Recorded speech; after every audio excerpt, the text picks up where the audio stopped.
Hi everyone, it's me. நான் திருவனந்தபுரம் போயிருந்தேன்னு சொல்லி last பிளாக்ல சொல்லியிருந்தேன்ல, அதோட பார்ட் 2 இதுதான். அங்கேருந்து டேரெக்டாக கிளம்பி வர்க்கலா போயிட்டோம்.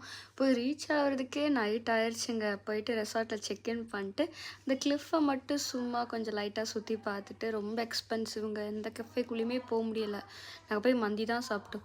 உங்கள் ஒரு ஃபோட்டோ பார்த்தீங்கல்ல, நாங்கள் ஹார்ட் பண்ணுறதுக்கு தான் ட்ரை பண்ணோம். அது வேறு மாதிரி இருக்குது. உங்களுக்கு ஹார்ட் மாதிரி இருந்துச்சுன்னா கமெண்ட் பண்ணுங்கள்.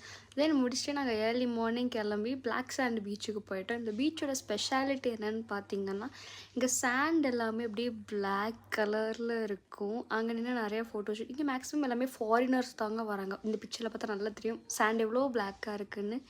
இதை முடிச்சுட்டு நெக்ஸ்ட் நாங்கள் கப்பல் பீச் போயிட்டோம். கப்பல் பீச் எப்படின்னா, பின்னாடி வந்து பேக் வாட்டர்ஸ், முன்னாடி வந்து சி.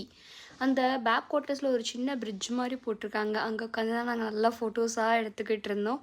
வாட்டர் ரொம்பவே கிளியராக இருந்துச்சுங்க பார்க்குறதுக்கு. அப்புறம் இந்த பீச்லையுமே அவ்வளோவா கூட்டலை, பிகாஸ் நாங்கள் போனது வந்து மத்தியானத்துக்கு மேலே. பார்த்தீங்கன்னா தெரியும், நாங்கள் மட்டும்தான் இருப்போம். இந்த பீச்சே பிளாங்காக இருந்துச்சு. ஸோ இந்த பீச்சுக்கு போகணுன்னு நினச்சிங்கன்னா நான் ஒரு ஆஃப்டர்நூன் டைமில் ரெக்கமெண்ட் பண்ணுவேன், வெயில் இல்லாமல் இருந்தால். தென் நாங்கள் எங்கள் ரெசார்ட்டுக்கு போயிட்டோம். லஞ்ச் எல்லாம் முடிச்சுட்டு எங்கள் ரெசார்ட்டுக்கு கிளம்பி போயிட்டோம். பிகாஸ் நாங்கள் ஸ்டே பண்ணியிருக்கிறது ஒரு ப்ரைவேட் பீச் ரெசார்ட்டில் ஸ்டே பண்ணியிருந்தோம். ஆப்வியஸ்லி எங்கள் ரெசார்ட்டுக்கு முன்னாடி இருக்க பீச்சை நாங்கள் எக்ஸ்ப்ளோர் பண்ணோம். கொஞ்சம் இப்போ பார்த்தீங்கன்னா கொஞ்சம் க்ரௌடடாக இருக்கும். பட் டைம் ஆக ஆக ஒரு 5க்கு மேலே எல்லா க்ரௌடுமே போயிடுவாங்க.